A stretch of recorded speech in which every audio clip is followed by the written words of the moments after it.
রাতে 2 রাকাত নামাজ পড়ে একটা দোয়া পড়ে আল্লাহর কাছে চাইবেন, আল্লাহ আমার জীবন সঙ্গিনী বাছাই করতে চাই, একসাথে আমরা দুনিয়াতেও সংসার করব, তোমার জান্নাতেও একসাথে ঢুকতে চাই।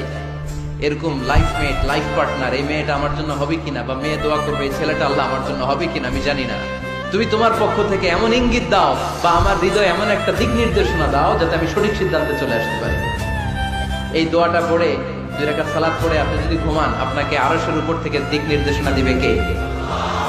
ইটস নট নেসেসারি যে you have to see the dream.